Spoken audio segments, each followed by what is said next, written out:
Hi, Dave Whitman, Truth in IT. Welcome to today's webcast. Today we're talking about Advanced Group Policy Management, AGPM, being end-of-life and your practical migration playbook. Today's webinar is sponsored by SDM Software, the configuration experts.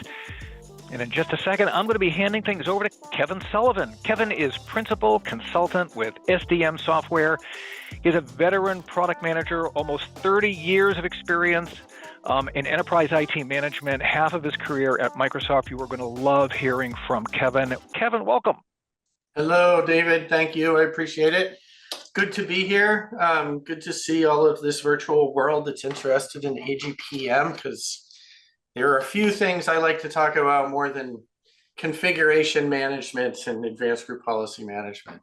Well, I appreciate that, Kevin. And, you know, the time is now, the time is right. There are certain things happening, like it being end of life, that make it not only the perfect time to look at this, but the perfect time to really reevaluate the whole system and really create a comprehensive plan to modernize group policy management. I couldn't agree more. I think it's also an opportunity for organizations that maybe weren't utilizing advanced group policy management to think about those capabilities and how they apply to their environment and what they can do to plan for the future or help them in their moves to modern. But let me step back for a second and quickly introduce myself. I can't do a better job than David because he made me sound better, but I have been doing this a long time. I've been part of the group policy world. I'm a recovering group policy MVP. I was part of the team that built what is now advanced group policy management, as well as something people are familiar with called group policy preferences. And Microsoft acquired that company, Desktop Standard, back in 2006. And that was when I began my Microsoft journey. But this whole idea of whether I'm managing on-prem with GP or whether, like 2 years after I joined Microsoft, we were doing it with Intune. We started that effort, shockingly enough, in about 2008.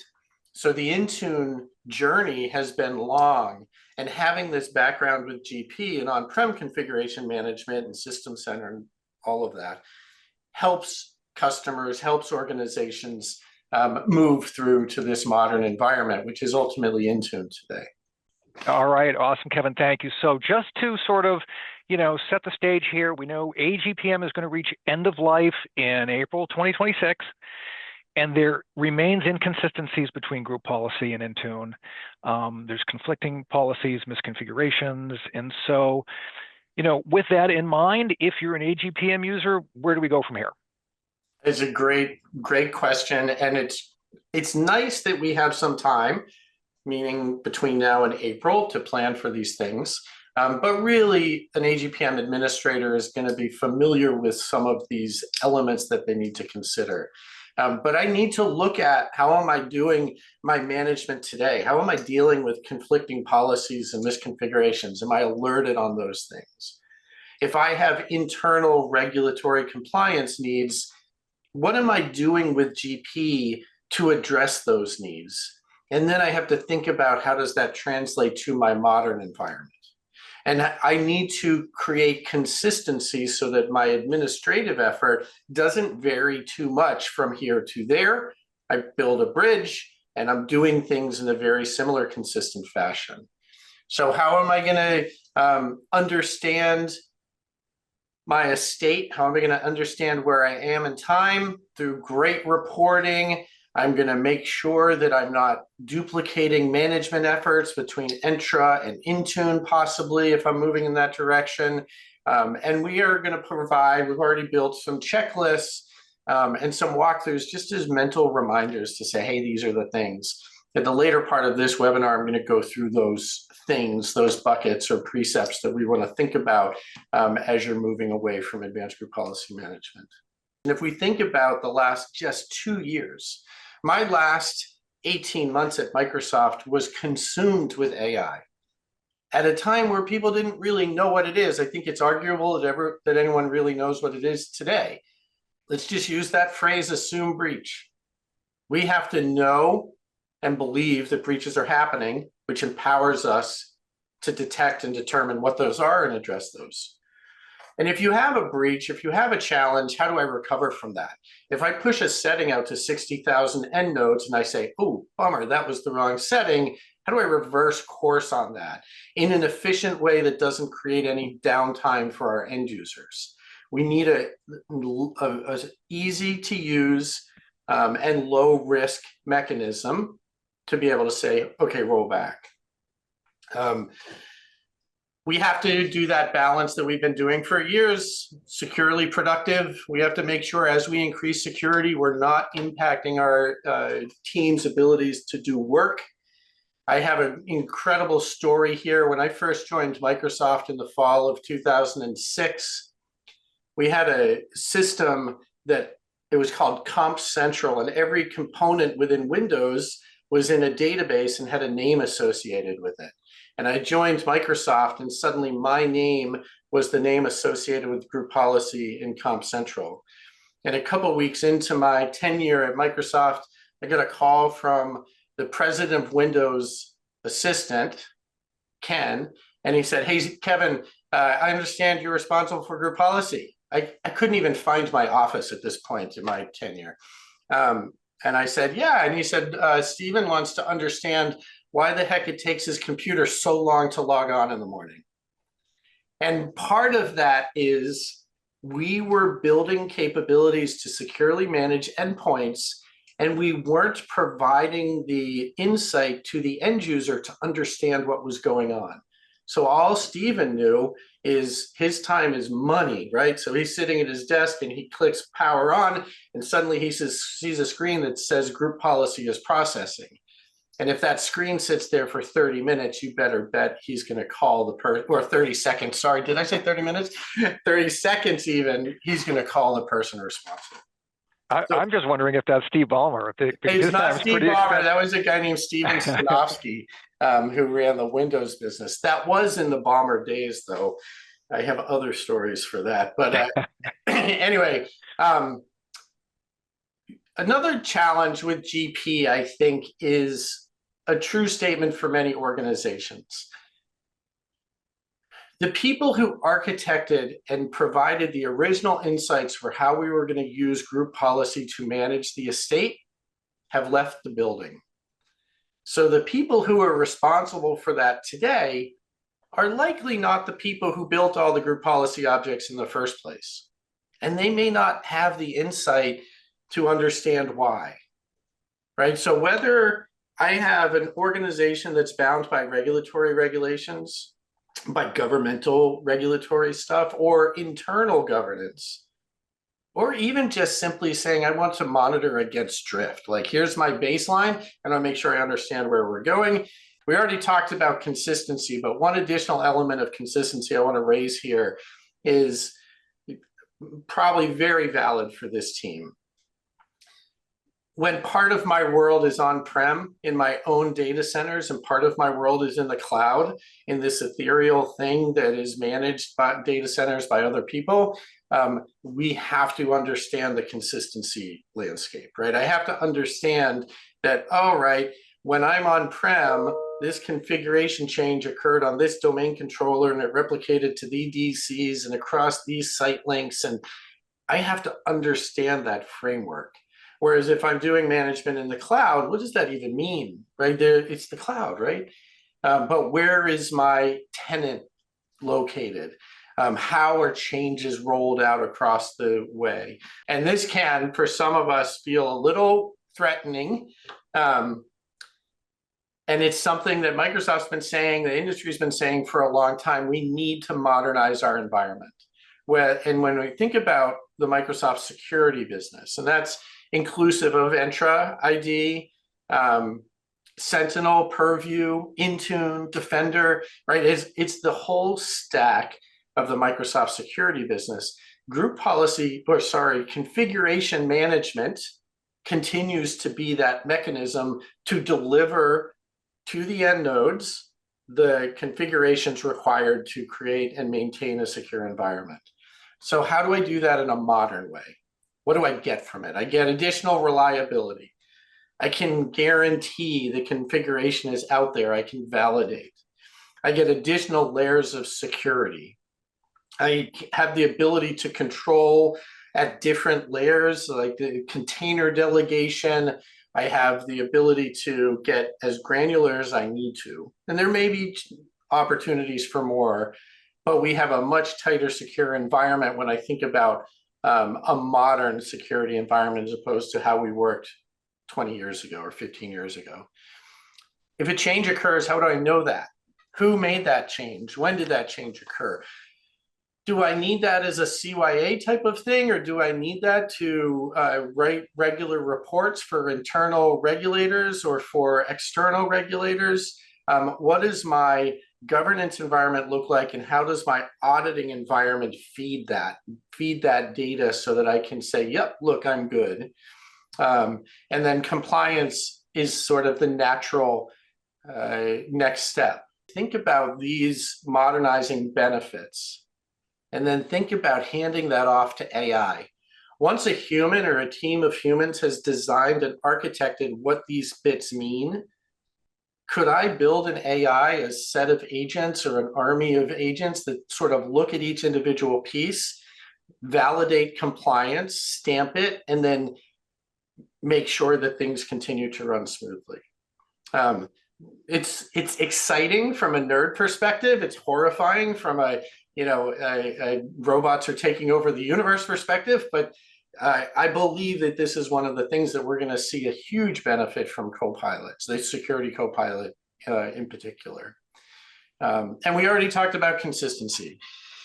And if I have a large 50,000, 20,000, 100,000, 500,000 node environment, and I say, oh, David has a computer, this is his role in the organization, I know exactly how that computer is configured, and I can look at another David in a completely different part of the organization and assume, because of the consistent management opportunities with modern management, I can assume that I'm going to be able to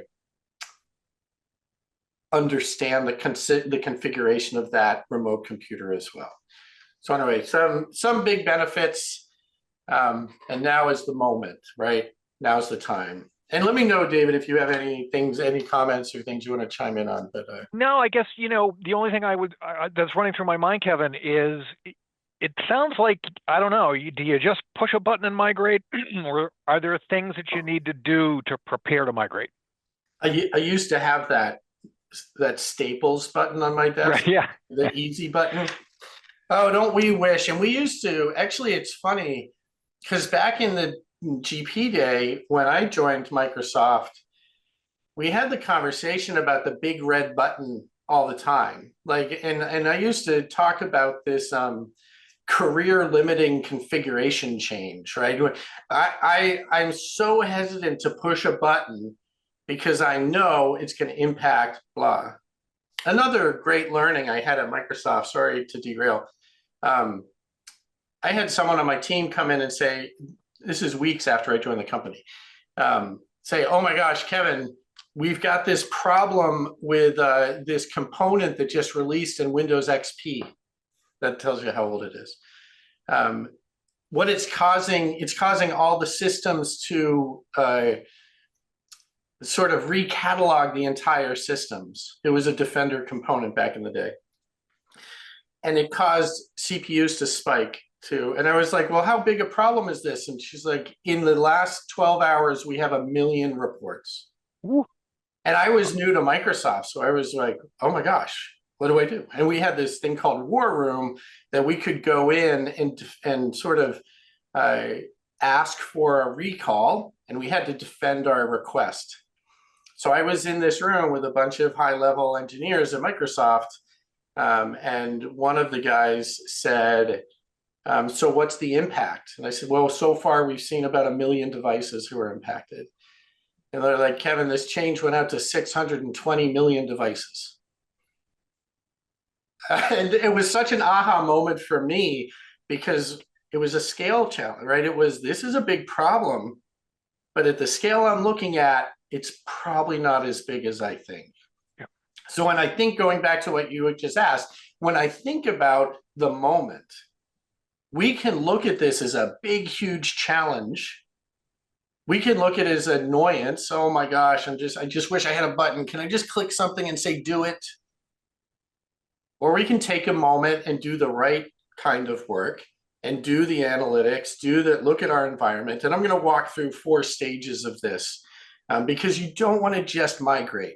I love the idea of a big red button, David. I don't think it ever works out well in scale.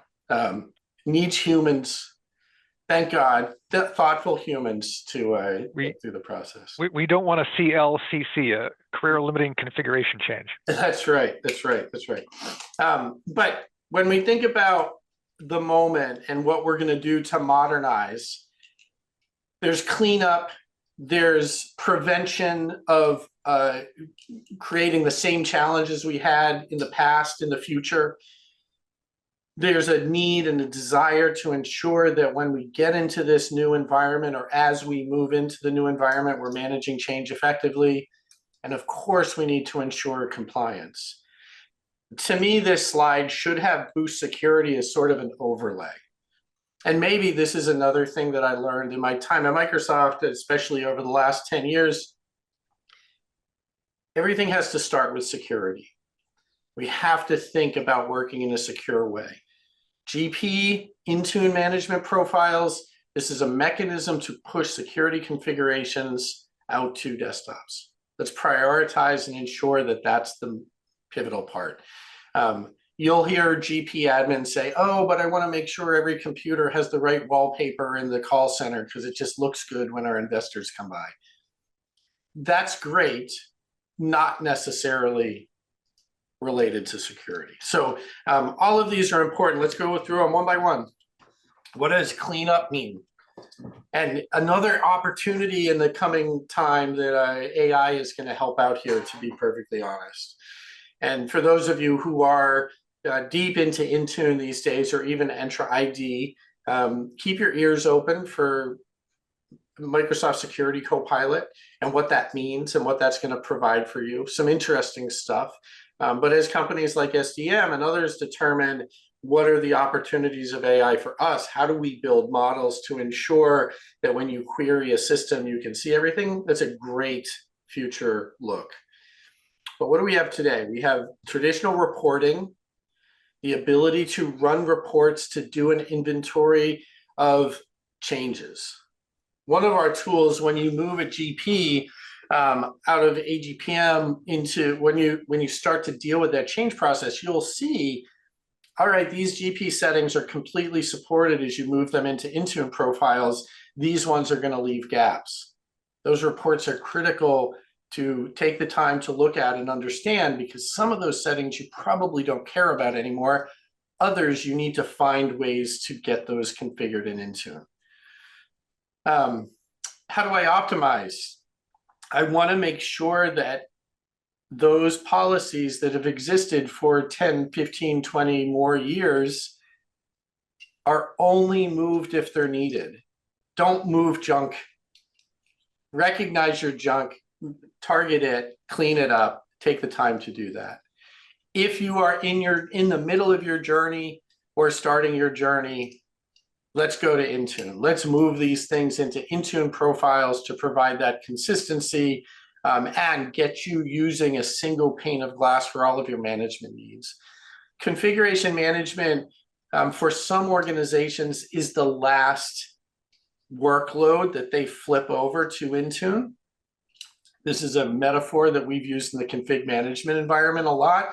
So they'll move apps, they'll move different elements along the way, and then configuration management tends to linger. What do we provide at SDM to help you here? The reporting pack is on the surface presented as a very simple mechanism to give you reports, highlight insights efficiently and cleanly in a quick way, but it's super broad. And the way it's gathering that data is giving you the tools that you need to ensure that you're doing this first stage effectively. Am I doing the right analytics? Am I understanding conflicts? Am I understanding duplicates? And then we have another tool called GPO Migrator, just updated this, I think, last month, last couple of weeks.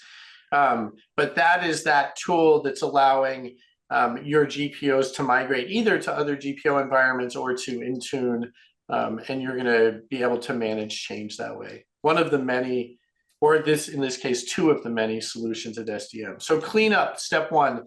Step two, manage change. This is really a change manager thing. This is really the advanced group policy management replacement in some ways. It's called Change Manager for Group Policy and Intune because it adds that Intune element, which GP never had. But it's role-based, so everything you're doing as far as who are responsible for different tasks, same type of thing, plus. It allows you to manage outages, very different in Change Manager because we can really see changes that are occurring in real time and get those controlled.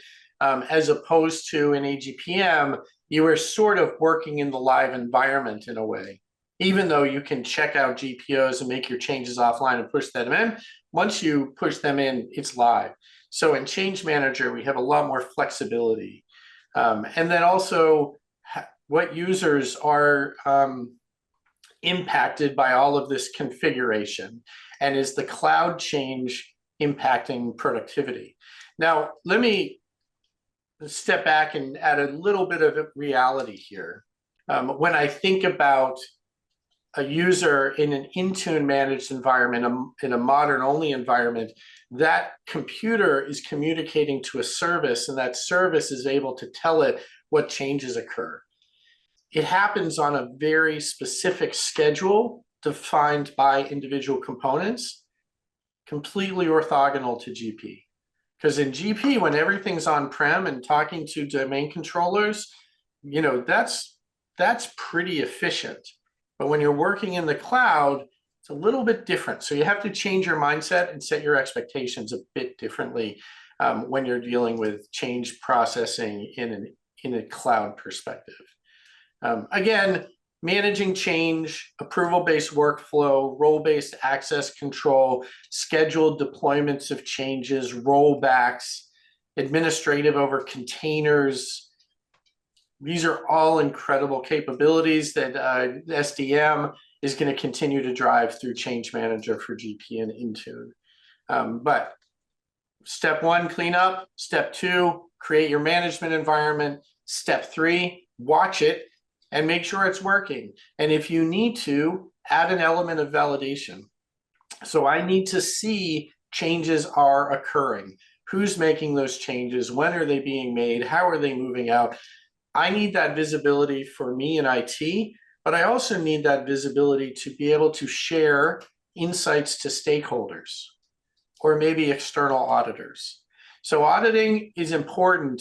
Adding the validation, or what we call attestation, means that you can say, okay, that change is validated, it's good to go.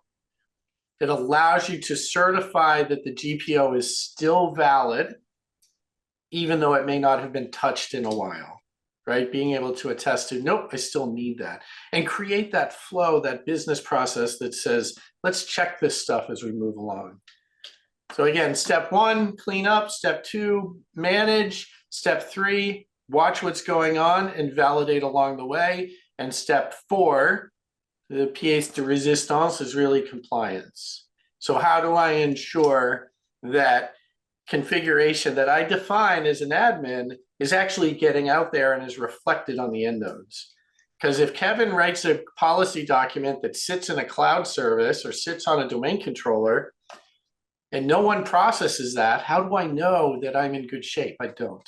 It's a plug and pray. That we don't want that. So we need to ensure that the endpoints are validating their compliance. Group policy has always had an interesting set of technologies to help here.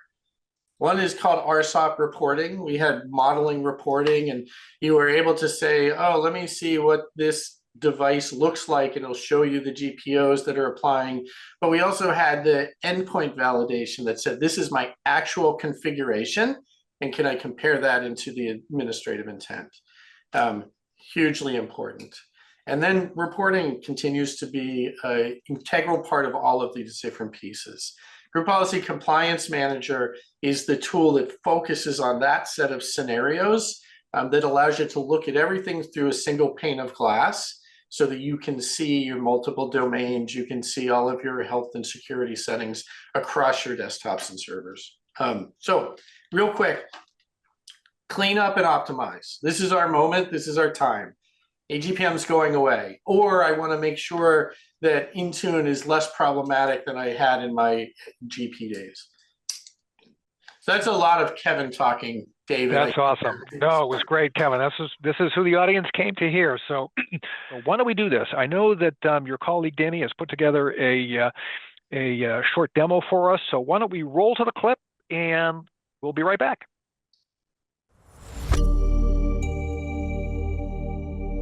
I'd like to share how SDM software can help organizations in achieving effective and reliable change management when it comes to GPOs and Intune profiles. Change Manager for Group Policy and Intune profiles provides a modern approach for ensuring that only approved changes happen within your Group Policy and Intune environments.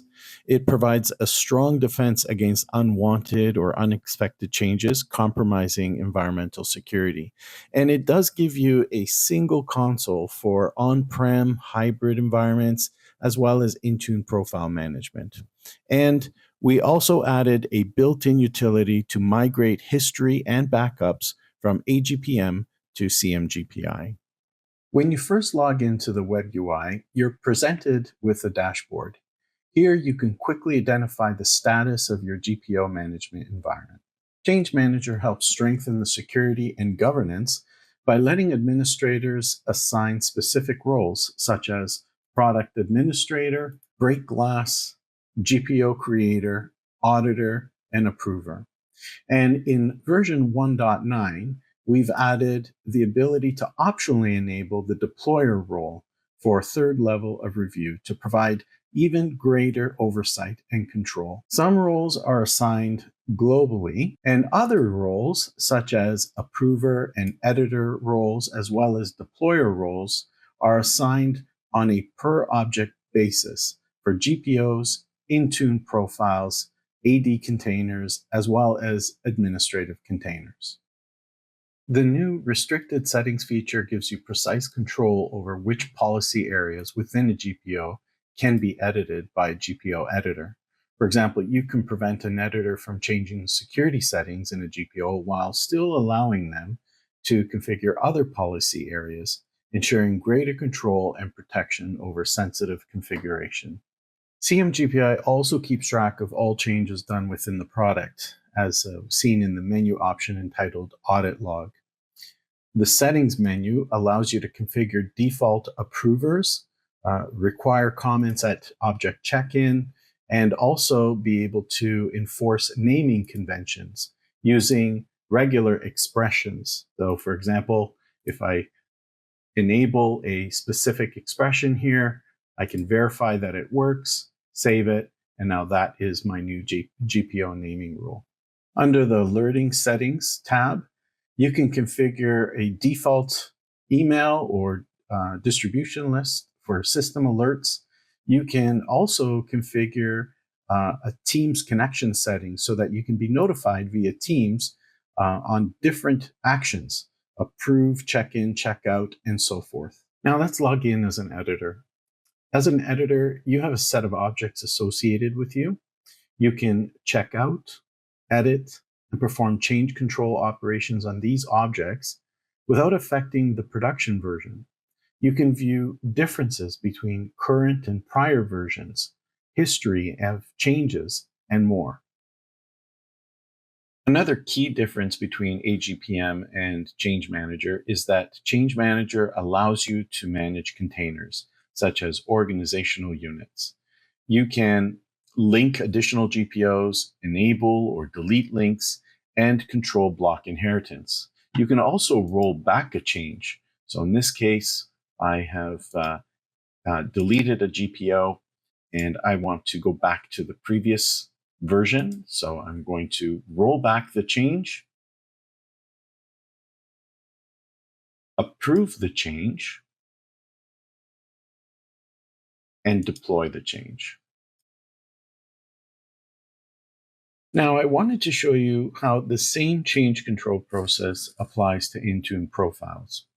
You can edit settings, assignments, and scope tags. You're alerted of out-of-band changes with Intune. You can also roll back unwanted changes to Intune profiles, something that's not available natively with Intune. So if we wanted to make a change to, let's say, this Intune profile, we'll check out the profile, edit the settings. It takes you to the admin center. And here you can make a change. I'm going to enable Windows Health Monitoring, review, save.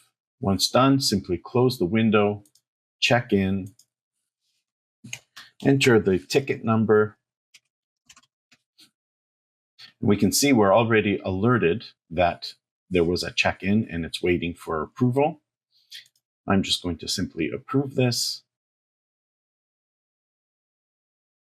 and then deploy the change. You also have the option to schedule the deployment to a different date as well. And the deployment is done. Now, CMGPI comes with an awesome feature called Global Setting Search. Basically, it allows you to search for a path or a value that can be located within any GPO or Intune profile. So if I want to look for something with the word password in it, it will go and search the environment and it'll tell you which GPOs contain that term password. You can then select the one that you want and you can simply select more details. It will take you to that GPO and you can either make changes to it or review the more settings. And it's the same thing with Intune profiles. You can select, I'm going to use the same password, and it finds the Intune profile that contains the term password in either the path or the value. So let's now briefly walk through what an AGPM import would look like. We've provided a command line utility called maintenance tool that we'll use for importing AGPM GPO history and backups into Change Manager for Group Policy and Intune. So I have the syntax here. I'm going to simply just press enter. It's going to look at the archive for AGPM, import it, and restart the CMGPI service. And so it looks like it started. Now we can log into CMGPI and take a look at what was imported. Okay, so let's look at to see which GPOs exist in AGPM. And so I go to my change control in AGPM, and you can see that there's a list of different GPOs. I'm going to focus on this one here, Cuprum AD AGPM controlled GPO. And let's take a look at the version difference here. So we can see the change that was done. First of all, if we go into the audit log, we can see here that this check-in was done by AGPM, checked in, and the comment was updated security policy, and that was the version 2.8. And that was done in AGPM.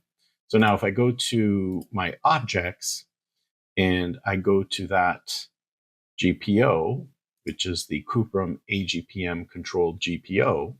So now what I'm going to do is I'm going to check this out. And I'm going to make a change. And then what I'll do is I'll roll back the change to the AGPM version that was checked in. So let's just make a change here. We'll edit.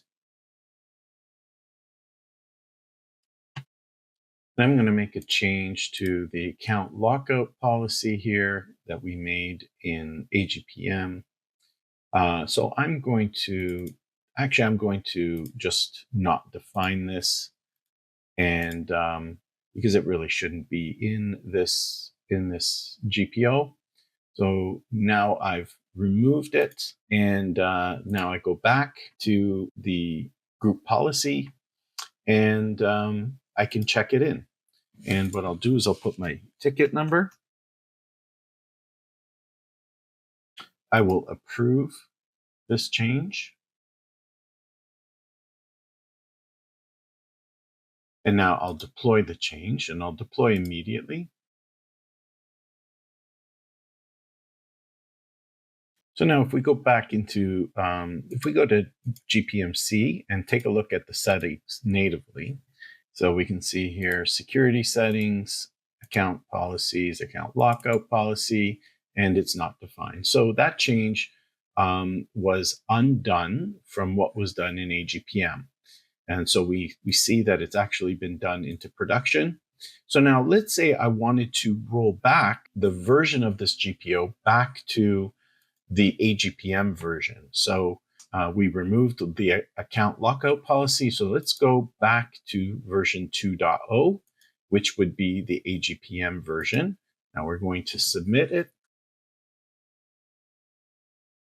We will now approve the request. And we'll now deploy the change to production.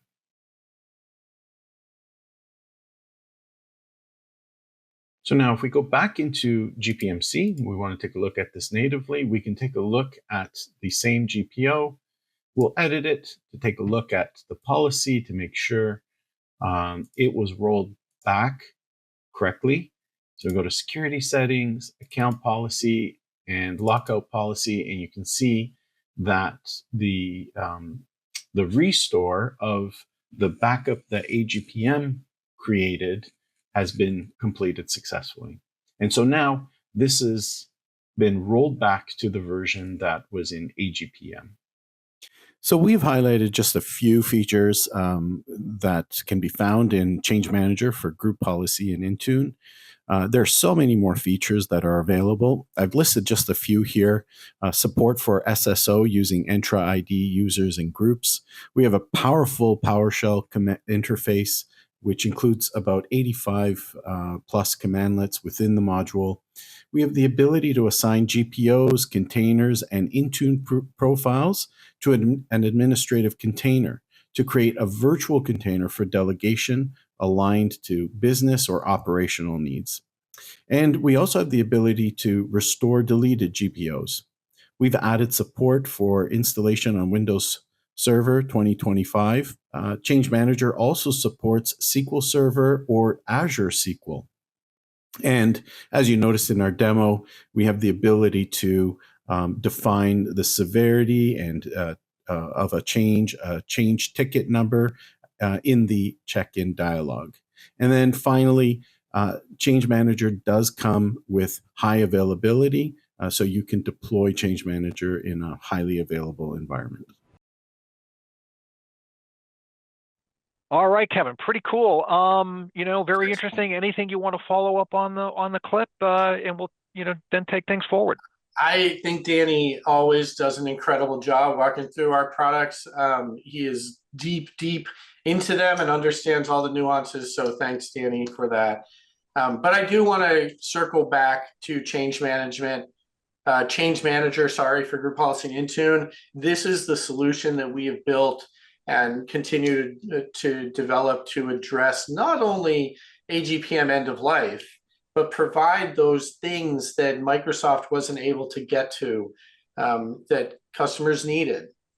And we can talk about modern all day long, but really understanding what that means and ensuring that you're managing in a way that is reflected by the technologies of today and not yesterday. Ensuring that only appropriate changes can happen and will be deployed. I need to ensure that I'm building strong walls, gates, to make sure that changes don't get through unless they are validated.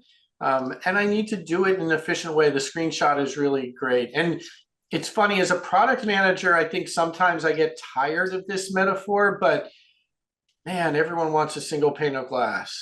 A single experience, what we used to call information architecture. Does the data flow in similar ways from tool to tool, solution to solution?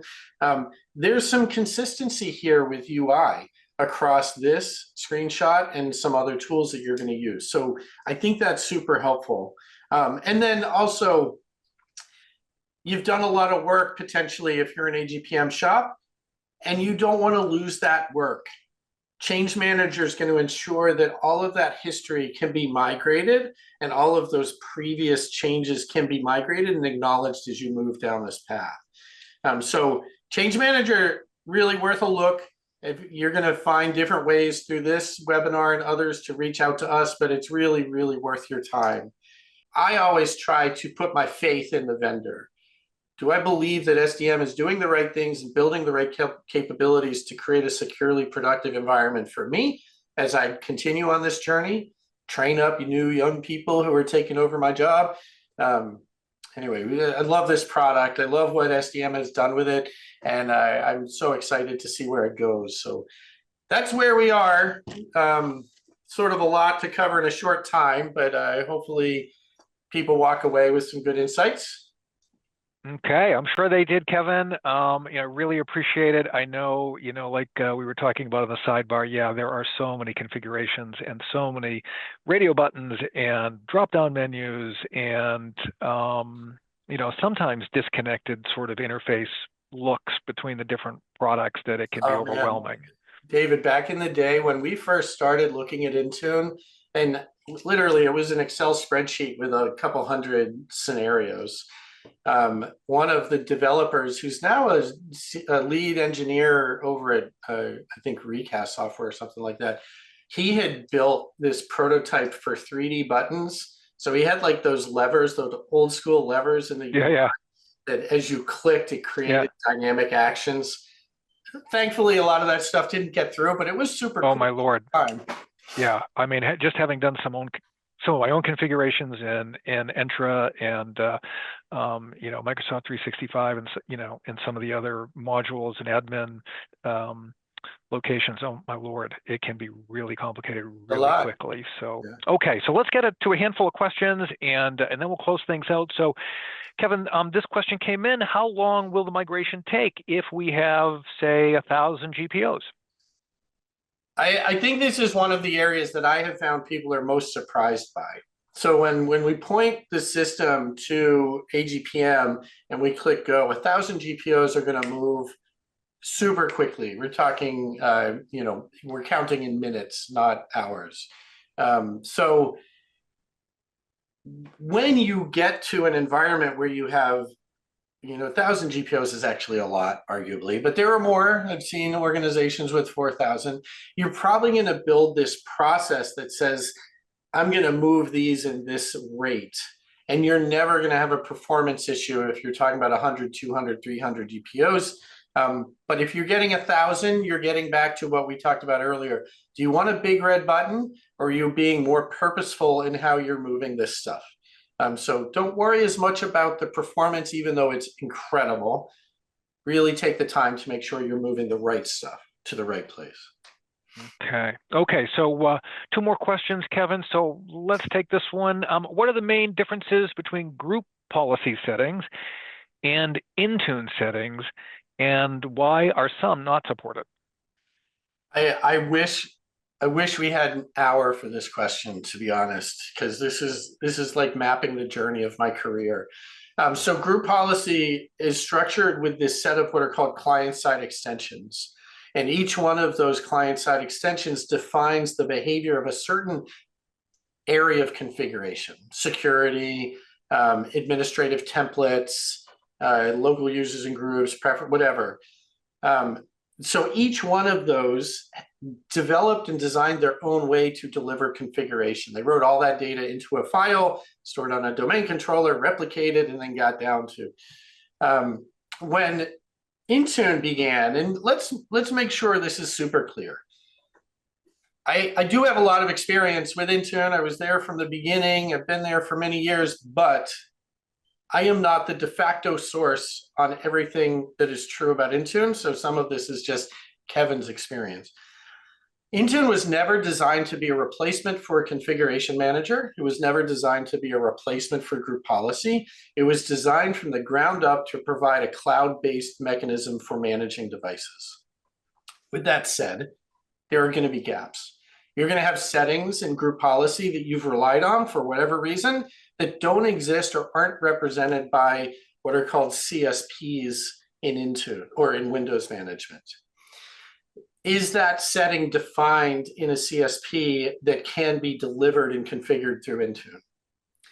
Another thing that happened in the Intune journey was when we started, It was a set of individual components similar to client-side extensions that defined areas of configuration. We called those templates. And then brilliant engineering effort occurred where we transitioned to something called settings catalog. And settings catalog is an architecture that allows people to define a configuration, define configurations, deliver that to Intune, and then Intune exposes those settings for management. It creates an incredibly efficient engineering process. So as Intune continues to look to create more and more opportunities to configure devices moving forward, they're going to add things that were never in place for a GP to manage. So you're going to see that kind of gap. They're also going to focus their attention on technologies that are important for a modern environment and not necessarily legacy stuff. So if settings are defined in GP that aren't of importance, you're going to see gaps there. Our opportunity, our challenge as individual IT folks or teams is look at those gaps and understand the relative importance of them. And is there a modern way to address that change without just trying to cram a round peg into a square hole or whatever that metaphor is? So very different environments, super nerdy on both sides, fun to look into. If you're really digging deep and peeling the end and back, go look at the CSP documentation for Windows. And you'll see that mapping back to Intune. Sorry, that was a little long-winded, David. I apologize. No, that's okay, Kevin. But we're going to take one more question. So the question is, what are the biggest things to think about as one moves away from group policy and towards Intune? I don't know, maybe just one or two of the biggest things, Kevin. One or two. I'll start with number one. Don't be scared of the unknown. Microsoft is being a great host, and they're doing a great job of building technologies to help us to continue manage securely. So don't be overwhelmed or afraid of the move. Embrace it. Number two is don't overlook the years and years of investment in your previous management environment. Do the care and feeding to make sure that you understand that estate, you understand what's ready to be sunsetted, and you understand what's critical to get moved to a modern, and prioritize it. Make sure that you're doing the most important things in an organized way so that you don't end up moving unnecessary configuration first. So two things: don't be scared of the future and pay attention to the past, and you'll be good. I love it. All right, Kevin, that is awesome. Don't be afraid of the future. Don't be afraid of the past. Don't make a career-limiting configuration change. Make sure you pay attention to your advanced group policy management. The end of life is coming. Make sure you check out the checklist and SDM software so you migrate to Intune correctly, efficiently, and safely. Kevin, thank you again for being here. Many thanks to SDM Software for sponsoring today's event. Without their generous support, we could not hold events like this. So thank you all for coming, and we want to wish you all a great day ahead.